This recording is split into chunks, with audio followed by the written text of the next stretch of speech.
benvidos a esta pequena xornada de imos falar un pouco da xestión dos montes. Sobre todo, xuntei a petición da comunidade de Montes, sempre querían facer unha pequena charla, unha pequena informativa, non? Para os seus comuneiros e, bueno, tamén comunidades do lado. Entón, nesta zona, sobre todo no Concello de Vigo, temos unha situación importante que é que son todos montes periurbanos coas súas peculiaridades, non? E ten unha componente social importante. Entón, xuntei a Xosé Carlos, que é presidente da Comunidade de Montes de Mourente, tamén presidente da Comunidade de Pontevedra, é profesor e historiador, un pouco porque ele sí que ten unha boa imaxe do que é un monte periurbano, sobre todo polo que xestionan eles ali ao lado de Pontevedra. Entón, vamos falar un pouco de toda a problemática que teñen, todo o que implica esa parte de ter que xestionar os montes e leválos a entregar un pouco a sociedade, toda a cidade que está ao lado, etc. E despois invitei tamén a Xosé Covelo, é director técnico da Asociación Forestal de Galicia. Ele vai nos falar do tema dos recursos forestais, das funcións dos nosos montes e un pouco da bioeconomía do que podemos obter das nosas xestións. Eu que rematarei un pouco con toda esta parte falando de como xestionamos o monte, que problemáticas temos dentro dunha xestión, e poñeremos, xa que estamos en Beade, o exemplo do monte de Beade, vale? Bueno, vos deixo con Xosé Carlos e arrancamos. Moi ben. Bueno, pois espera así. Bueno, pois eu un pouco seguindo as indicacións de Óscar e tal, pois faremos un moi rápido recorrido a nivel histórico, seguramente xa os presentes xa sabrán estas cousas, pero a verdade é que é bastante descoñecido a nivel da opinión pública, non? Incluso en ambientes urbanos é moi frecuente a identificación do monte comunal ou monte veciñal con monte público, non? O monte dependente das administracións.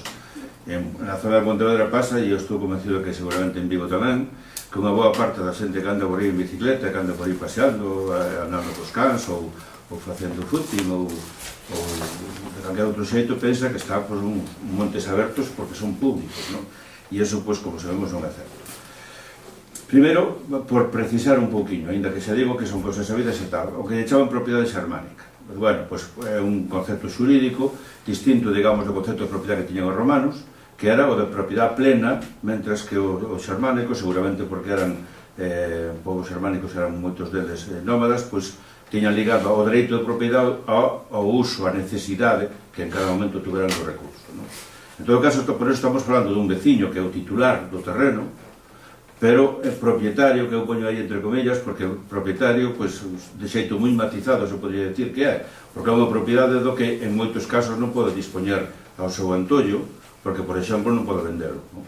Por poñer un exemplo, non? A concepción romana da propiedade, se eu son propietario de algo, podo dispoñer dela, podo hallalo, podo vendelo, podo facer con ela o que me dá a gana. No monte comunal, os veciños, os titulares, non poden facer o que lle dá a gana con eso, non? Segundo, é dicir, é unha propiedade que non se pode deixar herdanza, non se pode partir a conveniencia, se pode partir para usos, se pode partir para aproveitamentos, pero non se pode partir, é dicir, todos os veciños dunha parroquia ou dun lugar son copropietarios, por decirlo desta vez esa expresión, pero sin que a ningún lle toque un cacho. É dicir, a ver cal é o meu cacho. E eu co meu cacho fago me dé a gana, non? E por eso se di que ten as 4 Is de características: imprescriptible, indivisible, inembargable e inalienable, que se di que son as 4 Is que teñen as propiedades públicas, pero hoxe, nin tan sequera as propiedades públicas teñen as 4 Is, ou solamente unhas poucas teñen as 4 Is. As propias propiedades públicas se poden dividir e se poden allear, non? En todo caso, un monte imprescriptible, é dicir, se era monte comunal, ninguén que se apodere del pode aducir como na propiedade privada que a partir de 30 anos de posesión pacífica é propietario desa parcela. Neste caso non pode ser, non é indivisible, xa digo, pode ser dividir por aproveitamentos, pero todo o terreo é propiedade e titularidade de todos os comuneiros. non é embargable. Se unha comunidade de montes ten débedas, se lle van encima, nunca lle poden ir encima do monte, irán encima dos ingresos, incluso lle podrán ir encima do propio patrimonio persoal dos directivos, pero nunca do monte, non? E é inalienable, pois, que solamente por expropiación se pode allear, non? Por expropiación forzosa dunha administración. Se di que a viña dos povos xermánicos, por aquelo de que eran povos nómadas. Todo iso tamén é moi matizable, son términos xurídicos que incluso nin os propios historiadores se poñen de acordo e os xurídicos tampouco, non? Pero dice que, bueno, que era, digamos, estaba ligado a que o dereito sobre un recurso viña en función da necesidade que estuve dese recurso e mentras o aproveitas, non? Cando te vas a outro sitio, é dicir, o recurso non é teu mentras estás ali. Eu a veces lle explico aos rapaces esa concepción poñéndolle o exemplo tamén así un poquinho traído a forza dunha praia. Ti que vas á praia e aquel cacho onde estás ti coa tua toalla, aquel é teu mentre estás ali e ninguén pode tocarlle ali, ninguén pode entrar, ninguén pode facer nada, porque aquel momento mentre ti estás ali é teu. No momento en que te marches, eso non é teu. Ti tes dereito a usalo e é teu, digamos, se podes usalo mentre estás ali. No momento que te marches non é teu. E dai, bueno, se di que posiblemente se veña, digamos, esa concepción de propiedade ligada ao uso, non? Un uso en común, unha clara vocación social, desa falaremos tamén. E no momento que non o usas ou que te vas para outro sitio, pois ese recurso non é teu, lógicamente. Estamos falando das terras incultas, das terras non cultivadas, que é a maioría do territorio. E estamos falando de os montes veciais e Mancomún, que son deso de tradición xermánica, se di, por distinguilos dos chamados montes de varas ou de voces, que eran de tradición romana, que son distintos, non? Que hoxe hai poucos, sobre todo no norte de Galicia, na zona de Lugo e Coruña, e que moi pouquiños, e que ademais foron bastante esquecidos, porque eran montes con unha concepción distinta do monte veciñal, non? Inda que é certo que hoxe en día hai algúns montes de varas antigos que están clasificados como montes veciñais. Que diferencia hai? Pois era a tradición romana e era, digamos, ligado aos foros, na época medieval, ligado aos foros, os dereitos de cultivar un determinado terreo, que tamén tiña dereito a aproveitar o cacho de monte que tiña cerca, pois as pedras, as leñas e todas esas cousas. Pero era cinguido a un único grupo de familias que vivía ali. Por lo tanto, os montes de varas, calquera que vai a vivir para ali, se non ten dereito ao monte, porque vive ali, non ten dereito ao monte, non é aberto. É para aquelas familias. E daquelas familias, se alguén colle casa e vai vivir a outro sitio, a familia sigue tendo dereito ali. É unha especie como de cooperativa, non? E entón é xa un monte con características de posesión distintas do monte veciñal. Agora, últimamente, na última, creo que foi na última reforma da Lei do Dereito Civil de Galicia, 2006, creo que foi, si se reconoceu por primeira vez. Os montes de varas están citados en algunha outra legislación e algunhas comunidades que clasificaron os seus montes como veciñas e mancomuns están replantexando pasalos a varas. Algúns hai porque hubo veciños que non estaban de acordo que se clasificara para calquera que viñera para a parroquia e entonces acudieron aos tribunais, levaron documentación histórica que tiñan e conseguiron. Bueno, como eso non é o caso noso, inda que non digo os historiadores que na época medieval os montes de varas eran moito máis frecuentes que os montes veciñais e mancomuns.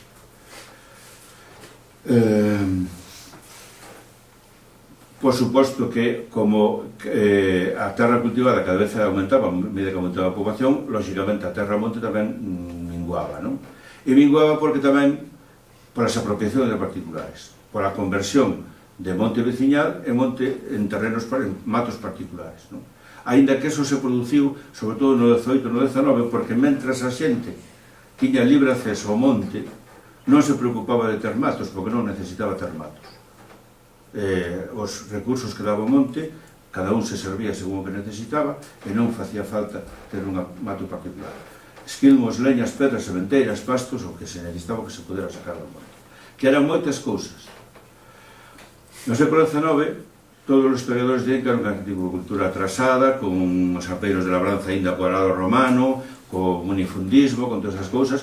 Galicia tiña unha das proporcións de terra agraria máis pequenas, sigue tendo, da Unión Europea, E, sin embargo, esa agricultura atrasada era a que mantiña todo o país, porque o 90 e tantos % da poboación era labrega, e ese sistema agrario de moita man de obra en parcelas pequenas, moi ben abonadas, para que dea varios cultivos ao ano, só se podía manter con un abono, con unhas terras moi ben abonadas e cos produtos que sacaban do monte.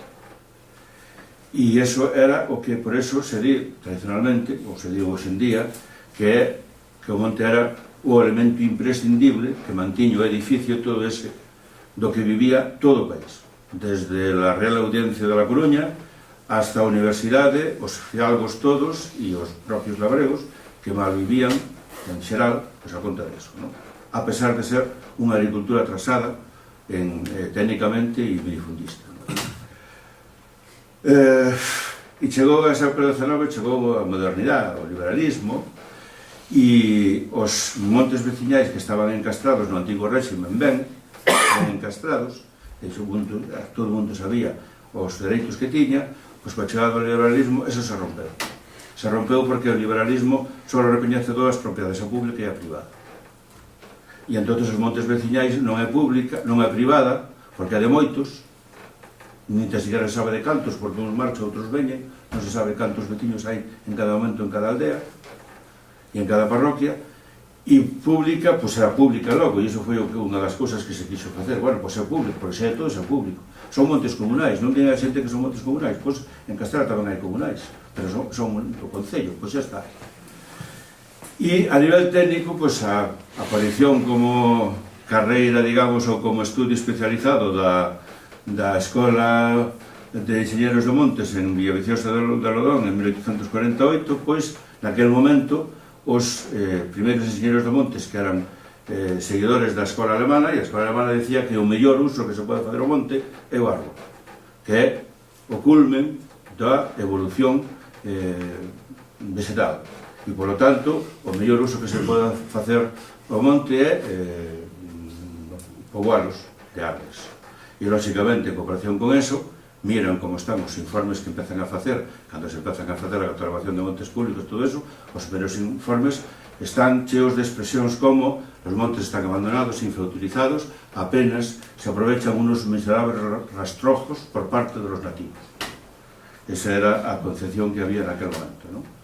É improductivo, se usa moi pouco, apenas se collen un pouco de tal de estrume para o gando e nada máis, non? E, por lo tanto, deben ser forestados. A este respecto, a concepción que despois tuveron os enxeñeros de monte no século XX cambiou, lógicamente non é a concepción, por suposto, que teñen hoxe, pero tuvo que ver un xeógrafo francés que se pasou 20 anos nas aldeas para demostrar eso que acabo de dicir eu, que se non fora polo monte, todo o sistema económico basado na agricultura tradicional que había en Galicia se desmoronaría. El fixo un traballo, estuvo 20 anos convivindo con labregos de distintas comarcas, e foi o que demostrou despois de 20 anos na súa tese que efectivamente iso era así, e onde os enxeñeros de montes miraban o custo productivo, el fixo incluso un cálculo da cantidad de carros de tocho que sacaban e a cantidad de carros de tocho que se necesitaban por hectárea para manter esa producción que tiñan os labregos. E esa é a cuestión. As ideas liberais triunfan en España, xa me estou retrasando moito, teño que apurar. O Estado non recoñece os montes veciñais como propiedades dos veciños porque ou é público ou é privada, ou pública ou privada, e o monte veciñal non se acomoda moito nin a pública nin a privada, nin hoxe.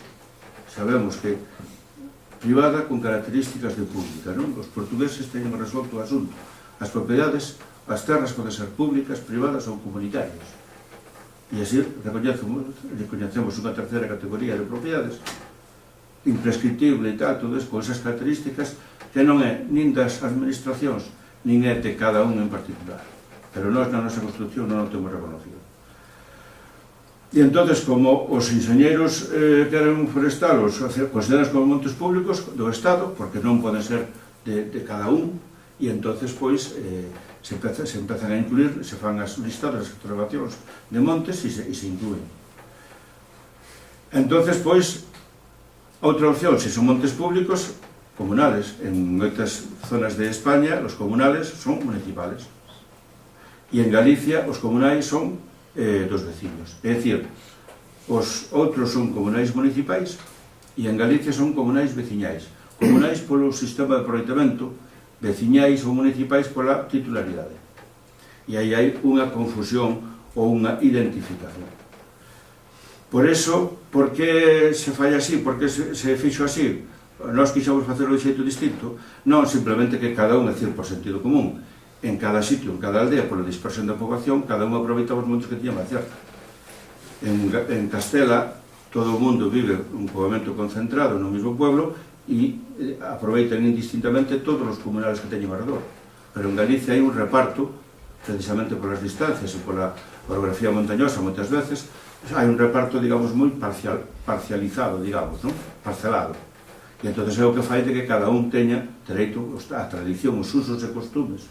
Es decir, normalmente é o que faga que ese reparto, esa atomización. Por eso o monte veciñal dos veciños é mancomún comunal, non? É dicir, antes, tradicionalmente, a xente chama monte comunal, porque era importante dicir o que era comunal e o que era particular. E agora, como comunal, tamén hai, vimos de unha época franquista onde se identificou, se municipalizou a xestión dos comunales, pois agora a xente das comunidades de montes nos gusta decir máis, falar máis de montes veciñais, para que quede claro que son dos veciños, non? Bueno, pois eso foi o que pasou. O Estado cataloga os montes veciñais como públicos, son sacados a subasta durante a desamortización, e aí, bueno, pois temos unha das sortes que, sortes non sei se chamarlle exactamente, porque foi moita pelexa. Os historiadores, algúns din que hoxe o monte comunal, se se mantivo hasta hoxe, foi por dúas ou tres cousas. Unha delas foi esta: cando foron a venderse, primeiro facemos listados deles, e despois, ademais, as ideas liberais, xa saben, a empresa privada é a forma máis acabada, máis perfecta para producir riqueza. Por lo tanto, o que hai que facer é sacalas de mans mortas, todas as terras que están, igual que esas terras que estaban en mans dos concellos, que estaban en mans dos mosteiros, todo eso en mans mortas, período de desamortización, o sacamos a venda porque hai que poñerlos en valor, hai que producir, hai que poñerlos en valor, diríamos hoxe, hai que poñerlos a producir. Eso está todo aí morto. E entón tamén queren facer o mesmo cos montes comunais. Non o conseguiron, en gran parte, hai algúns que sí, pero non os conseguiron porque os fidalgos que eran os que controlaban os concellos recén inaugurados de había pouco, que foron facendo no ano 1833, xuntando parroquias, se deron conta de que eles que vivían das rendas dos labregos se deron conta de que si ahora todos os montes iban a ser municipais, menudo lío. Ustedes imagínense que lle din, no, ahora con esta parroquia, con o lado, con aquelo, aquí todos podemos ir a todos os sitios. E eles iban a ser perjudicados porque iban a ver en perigo pois o cobro das súas rentas. Iba a haber moito caos e moita confusión, e entón eles vienen en perigo das rentas, e entón axudaron os labregos a que nos expedientes de excepción se fixaran reclamacións, porque nunha letra pequena dos cousa, bueno, se poden deixar fora da venta aqueles que sean aproveitados polos veciños ou non. Entón, lógicamente, sí, se puxeron por conveniencia propia a favor dos veciños para sacalos mediante expedientes de excepción da venda, e por eso a maior parte dos montes veciñais non foron vendidos na desamortización. O segundo pilar, que creo que aquí non o teño, pero que tamén é paralelo no século XIX, é que os montes veciñais, como acabo de dicir, se quedaron fora da ordenación xurídica. Propiedades privadas, propiedades públicas, os montes veciñais de quen son? Pois non se sabe. Pero claro, os nobres, os concellos, as administracións públicas, os ricos da tal, aproveitaban para botarse a man, e o botaron en moitos casos. Pero cando era unha cousa que os veciños lle facía falta, acudían aos tribunales. Nós sempre usamos eses montes e estes señores os din que son deles. E estes señores era o alcalde, ou era o conde, ou era o fidalgo, ou era quen fora. E non nos deixan entrar aí a coller leñas, ou a coller estrume, ou a coller tal. E entón, a ver, trae usted título. Ninguén ten título do comunal. Son, por a propia natureza, sin escrituras. Precisamente porque é o baldío, como se dicía. E entón, as administracións, os que querían votar aos veciños do monte, non tiñan título. E, por lo tanto, non tiñan título. Os veciños demostraban que levaban por pacífica posesión, tal, de forma inmemorial e tal, e dice, bueno, pues mire, non se sabe de que son esos, pero estes señores teñen dereito a usar. E E por eso, ainda hoxe, os nosos dereitos dos vecinos das comunidades de montes ao monte ven precisamente porque podemos demostrar que os seguimos usando e porque os seguimos usando. Entendido? Por uso. E por eso, naquel caso concreto, naquela circunstancia histórica concreta, os fidalgos e as clases pudientes, as administracións, algúns alcaldes, é dicir, se puxeron a favor dos veciños por propio interese, porque senón eles que vivían das rentas para facer eses espazos preciosos que fixeron, pois non nos iban a poder facer, non? En todo caso, en moitas zonas, eu creo que nas Rías Baixas non foi tanto, pero sí que é certo que no interior de Galicia houve un reparto así. Os veciños, despois de todo o século pelexando polos montes, dixeron, mira, que isto os queren levar, os enxeñeros queren plantar aí árboles, as administracións queren decir que son públicas para depois vendelas, os fidalgos queren, decir, todo Dios se quere botar a man. E a nós nos fai falta, porque necesitamos, dependendo das casas, un carro de tocho, 2 ou 3, necesitamos tal, necesitamos cual. Entonces, que fixaron? Eles empezaron a repartirlos. Eles de xeito tácito, organizado, normalmente organizado poucas veces, seguramente as familias máis potentes empezaron a coller un cacho. E pois outra, en vez de, hasta entonces había mecanismos para que aquel que fixera un uso abusivo do monte comunal, a parroquia e a aldea defenderse deles, esta vez fixeron ao revés e colleron e empezaron a fazer o mismo. E entonces en moitos sitios está claro que hubo un reparto de monte veciñal, aquelas máis cercanas ás casas, ás aldeas, en parcelas que dependen dunha zona a outra, pero que alrededor dos 5.000 metros da media hectárea, non? Para garantizar un carro de toxo ano, 2 carros de toxo ano, non? Inda hoxe se poden ver esas zonas porque son esas doble ou triple fila de matos que están entre o monte veciñal e as casas. O que pasa, hoxe está moi atomizado pola división despois das sucesivas xeracións e tal, pero son esas, non? Por eso, o Estado de Carabente, os señores tal, entonces realizan repartos organizados, a veces ou non, e en parcelas de alrededor de 5.000 metros, bueno, pues dunhas zonas ou outras, pues hai variacións, non? No franquismo, como saben, a lei hipotecaria 46 ascribou os montes veciñales ao Concello, é dicir, como pasaba en Castela e en outros sitios, pues os comunales son municipales, e no 41, que era o patrimonio forestal do Estado, en vista das necesidades de madeira, de pasta de papel e todo eso, pues, para gestionar eses montes, e se fai unha repoblación primeiro de piñeiro, porque a industria de papel non leva eucalipto, pero en canto leva eucalipto, en canto hai máquinas para facelo, pues plantamos eucalipto, que medra máis rápido, e, por lo tanto, o peso é moito máis productivo, non? E así se fixo esa repoblación, que eu dicía na cousa anterior, que ahora foi unha repoblación masiva, excluinte, agresiva e moi uniforme. Estas son as leis así por... non sei se vale a pena citalas, a lei de 57, a lei de montes do 68 é a primeira que reconoce que hai montes veciñais. E di que os concellos, que eran os que xestionan os montes veciñais, a madeira, ou sea, os recursos que saquen, o dinheiro que saquen, dos recursos que produzan, que deben invertirlo nesa parroquia e nesa aldea. Os alcaldes non fixaron caso. Non fixaron. Ora, se hai madeira, ven o Estado, repobla aí e tal, e cando se vende, nos dá a nós o 30% do que vendeu, a forestal, e depois o Icona, a partir dos anos 70, e xa está. E eu, pois, uso diñeiro según o que me parece mellor no Concello en cada momento. Pero despois, se a lei de 80, cando xa, a parte de recoñecelo, di que se clasifiquen, e é o que inicia a creación dos xurados provinciales e todo eso, pois a clasificación dos montes tamén foi unha clasificación moi precipitada, con moitos problemas que ainda hoxe estamos pagando, non? Sin planimetría, en fin, con uns procesos feitos desde despachos moi precipitada e moi confusa e moi chea de...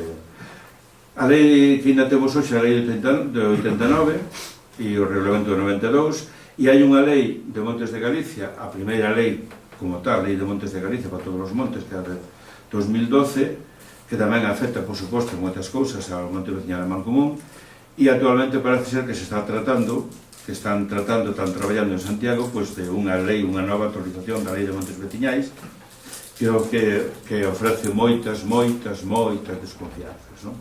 Porque a visión que ten a Xunta e a visión que ten as comunidades de montes pois se parece bastante pouco, non? E cales son as preferencias, e cales son as prioridades, e cales son os criterios de xestión e para que se debe facer o monte, non? Pero eso, en todo caso, despois, se hai tempo, pois... En todo caso, o monte, a mí me gustaría quedarme con este aspecto, que é que o monte é unha riqueza, e é unha riqueza dos vecinos. A xestión do monte veciñal está encomendada ás comunidades de montes. Unha das cousas boas que tuvo a lei do 89 era que a fixo xente que conocía e se trasladaron ao papel o que eran costumes que se facían. Eso de un por casa, unha asamblea no lado da igrexa moitas veces, e tal, é dicir, se intentou levar ao papel pois, o que é o funcionamento de unha comunidade de montes, o que se está facendo xa, efectivamente, como se gestionaban os montes nas parroquias, non? A mí me gusta decir que é unha das estruturas máis democráticas que hai, porque a maior parte dos decisións importantes se deixan en man da Asamblea. A Xunta Reitora, pois moitas veces pouco máis é que unha, como digo os partidos políticos, unha permanente entre congresos, é dicir, o seu principal objetivo é levar adiante os acordos da Asamblea, o seu principal traballo, e donde, contrariamente a calquera outra asociación que haxa no país, se non hai un quórum mínimo, non é válida a Asamblea, e, por lo tanto, non son válidos os acordos. Ninguna outra asociación, ninguna outra entidade asociativa, ninguna asociación cultural, deportiva, recreativa, de calquera outro tipo, en segunda convocatoria, inda que estén ali os sólogos da directiva, os acordos son válidos, se aproban as cuentas, se aproba todo. Nunha comunidade de montes, 25% mínimo, e cando hai que tomar decisións que afectan ao monte, acto de disposición do monte, ten que ser o 30%. Por eso, moitas veces, o control que se está facendo tan exhaustivo, por exemplo, que facemos na miña comunidade, dos que son comuneiros, os que non son comuneiros, o control da asistencia que se fai. Que temos que garantizar que haxa quórum, e sobre todo porque temos que decirle ao veciño, todos os veciños teñen dereito a ser comuneiros. Pero se eres comuneiro, para ir a participar. Se non, para que te apuntas. Para iso les a prensa, a veces sabe algo. Pero se queres participar, ves, participas, opinas, preguntas, e participas na xestión. É unha xestión complexa, porque, curiosamente, o monte non vale para nada. Seguro que o escoitamos todos moitas veces, pero depois hai que ver, das unha volta polo monte, e ver a cantidad de cosas que hai no monte. E para o que lle fai falta para tanta xente, moita máis do que pensamos moitas veces. Antes sí, porque ahora a toxo, pero hai animales nas casas, non sei que. Non, o monte ten moitas cousas, e por esa xestión é tan complexa, porque os que somos directivos do monte temos que ser expertos en un mogollón de cousas. Temos que ser expertos administrativos, expertos fiscais, expertos xurídicos, temos que saber da lei de caza, da lei de non sei que, de lo dos incendios, lo del outro, 20.000 cousas. 20.000 cousas. E para a conta que che tentes que saberlo, porque senón, al final, te van a engañar, seguro. O apoio da Xunta de Galicia pois é escaso. A Xunta de Galicia ten outra concepción. Quere poñer a producir o monte. E quere crear empresas no monte. Para que xestione. E a comunidade de montes non é unha empresa. É outra cousa. Porque os comuneiros teñen tamén interés en que de diñeiro o monte, para manter tamén o monte, pero tamén teñen outros criterios, porque son os que viven aí. E, por lo tanto, non solamente é o monte de diñeiro, son outras cousas. E estas estábamos escoitando moitas veces, que o monte veña, monte, pero ese xa non sei ni como está aí, si non sei que, non sei canto, hasta que no ano 2009, pois esta señora que ten unha pinta de aboiña, podía ser a nosa aboiña, especializada en economía política, e que levaba 30 anos estudiando os modelos de xestión comunal en todo o mundo, desde pesca e tal, lle deron o premio Nobel, e esta señora efectivamente demostrou con que cos presupostos dun sistema económico capitalista os bens comunais ben xestionados, o modelo é incluso máis sustentable que o modelo dunha empresa privada. porque é un modelo máis a longo prazo.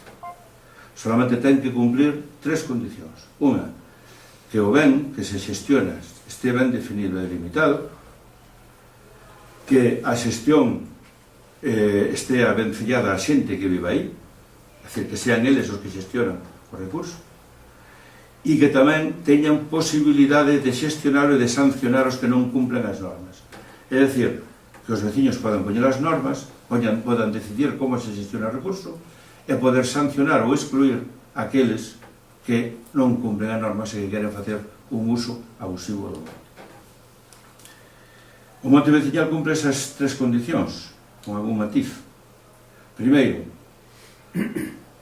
é un ben definido e delimitado, ainda que a veces os montes non temos ben deslindados e tal, temos algún rollo con particulares e con algunha comunidade de montes lindantes e tal, pero bueno, os vellos sabían ainda do que era monte, onde estaba, hasta onde chegaba, por a conta que lles tiña, que resegaba moito do monte.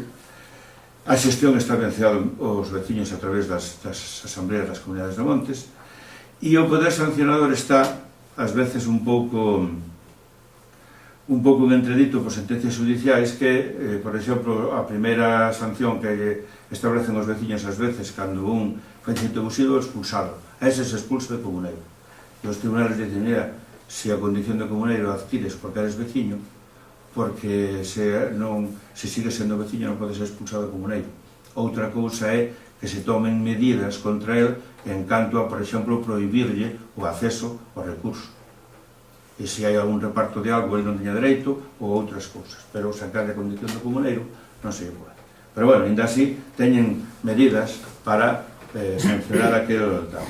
Por eso que a xestión económica dos bens comunais é beneficiosa social e ambientalmente, está claro, por exemplo, coa creación de emprego, con emprego local, é dicir, fixación da poboación, é dicir, axudar nas zonas máis e está vencellada a economía local, non?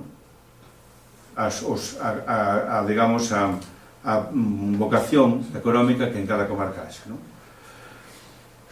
Por exemplo, o incremento do valor engadido dos produtos da comarca, coa mellora da calidade de vida,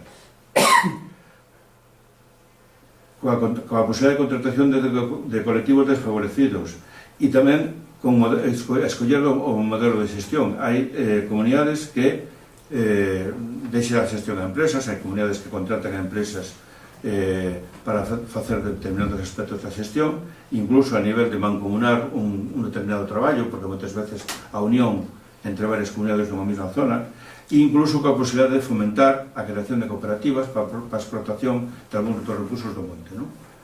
Profesionalmente, con accesión incluso de terrenos con anos de carencia, en fin, hai moitas posibilidades. Por eso, hai que recuperar o orgullo de ser comunero, o orgullo de ser xestor do monte que temos, que nos deixaron os antepasados, non? Bueno, vamos con as funcións dos montes veciñais que nos toca isto. 3 funcións tradicionais: a económica, a social e a ambiental. E son 3 funcións que, aínda que pareza que non, siguen estando presentes. É certo que cada vez xa son unha minoría a xente que vai ao toxo, porque é unha minoría a xente que ten gando na casa. Pero iso non quere dicir que non se use o monte, que non teña rendimentos económicos. Pero, ollo, se reflexamos un pouquiño os beneficios que estamos sacando, seguramente os de Piedade tamén, o monte son máis que beneficios económicos, máis que o que dé o vender madeira ou alguna outra cousa. Están, digamos, seguramente aproveitando cousas que a mellor moitas veces non valoran, empezando pola propia calidad do aire, pola propia cuidado dos mananciais ou pola propia beneficio da paisaxe, non? Que son desas cousas que parece que non fai falta para nada e que moitas veces sí fai falta. Por poñer exemplos de servicios sociais, e no monte son moitas das construcións históricas, arqueolóxicas, concellos e tal, as áreas recreativas, rotas turísticas, e é un monte aberto. É a única propiedade privada que se pode invadir sin permiso expreso do propietario se non vas facer ningunha conducta agresiva ao monte. Os servicios ambientais, o produtor de oxígeno, a eliminación de CO2, o refixo de biodiversidade, os espacios protegidos, que unha boa parte da rede Natura 2000, por exemplo en Galicia, está en montes veciñais. Un regulador hídrico e unha loita contra os incendios. patrimonio histórico e etnográfico, cruceiros, mamos, castros, petróglifos, muiños, en fin. Servicios deportivos, de esos seguro que saben ustedes incluso máis que mí. Instalacións deportivas, roteiros e sendas, deportes ao aire libre, servicios recreativos, áreas de lecer, camiños, monte aberto, servicios turísticos, paisaxe, rotas turísticas, visitas ao patrimonio, servicios complementarios de turismo rural e natural. E para acabar, os ecolóxicos, que son os menos visibles. E moitas veces, e o que pasou ano pasado, cos incendios, cando pasa algo é cando nos damos conta deses servicios que moitas veces non apreciamos. Na cidade de Pontevedra, que ten 118.000 km², non teño os datos para Vigo, pero seguro que son moi equivalentes, son moi parecidos. O monte son 6.000 hectáreas e o monte veciñal son alrededor da mitad. É dicir, nun concello como Pontevedra, a mitad do monte é a mitad do terreno monte e a mitad do monte é monte veciñal. Nun terreo, nun concello urbano, que ten unha cidade. Xa digo, non sei os datos de Vigo, pero non tenería que foran parecidos. A absorción media anual son de 48.000 toneladas de CO2. A absorción media. Por lo tanto, o monte comunal, o monte vecinal periurbano, rebaixa a contaminación urbana, produce oxígeno, abastece de auga, non hai que ver máis que as traídas, a parte do regulador hídrico que falábamos antes, a cantidad de traídas que hai, e ofrece a poboación urbana, os miles e miles de persoas que viven en pisos, que viven no centro da cidade, unha expansión, uns servicios, un servicio para unha gran extensión de terreno para uso público. En teoría, o monte veciñal é un terreo rústico protegido, pero na práctica moitas veces vemos que non é así, que é protegido menos cando as administracións se dá por querer facer o alcalde de turno, o conselleiro de turno, ou o ministro de turno. E cando se le mete na cabeza, xa pode dicir misa, nos montaron ali en Mourente hai 2 anos, é dicir, hai un restos dun castro, ten unha medida no Pexón, que é dos finais dos 80, hai un Pexón que decretou unha medida, unha área de protección de 500 metros alrededor dos restos do castro, que está sin excavar, está bastante deteriorado. Nin podíamos poñer unha caseta de madeira. Pois, por interés propio de, cando quixeron facer por cuestións de cota, fixeron un macrodepósito de 3 millóns de litros, de 30 metros de diámetro, e lo puxeron nesa área de protección a 250 metros do castro e a 50 metros dunha mama. El arqueólogo, pero está un arqueólogo, claro, el arqueólogo municipal dice que non afecta. Con el informe del arqueólogo xa podemos dicir misa. E puxeron, montaron ali, eso é o que fixeron, estas son as rotas, esta e esta. E pim pam, picaron pedra a 200 metros do castro e a 50 metros da mama. E iso que o mesmo arqueólogo non me dixera a min 3 meses antes, igual que esta mama é posible que por aquí haxa máis. O sea que, digamos, as medidas de protección son para que non faga ninguén nada, salvo os que queda a administración e ela mesma. E entonces, pois, digamos, é unha cousa de medir e de tal, e de estamos para aquí, para lá, según tal. Por que? Cal é o problema de fondo, de baixo que hai? Que o monte periurbano forma parte da zona secundaria da cidade. Non sei se me explico. O importante son os terrenos urbanizables. E o resto son para expansión. E para montar equipamentos, sobre todo aqueles que poden ser polémicas cerca das cidades. Entonces, non hai unha concepción que teña en conta o valor do rural. Os labregos sabían que para ter aqueles 5.000 metros de terras cultivadas ben abonadas, aqueles 50.000 metros necesitaban 5 veces máis de monte para abonar esas terras. Pero a nos parece que todo eso é monte subsidiario, monte secundario, para o que faga falta. Para o que a xente non quere hacer con as casas, montámoslo por monte. E ademais, con pouco cuidado, liñas eléctricas a todos os sitios, é dicir, a o máis barato e o máis rápido, ni que siquiera temos ningún tipo de cuidado. E as leis de protección da paisaxe, as leis de impacto tal, bueno, acabo como unha reflexión. Nos anos, hai uns anos, cansados da discusión na Xunta, cansados da discusión entre os técnicos da COTOC, da Consellería de Obras Públicas e Urbanismo, sobre eses informes de impacto ambiental cos técnicos do medio ambiente, xuntarnos a todos, chamaronlle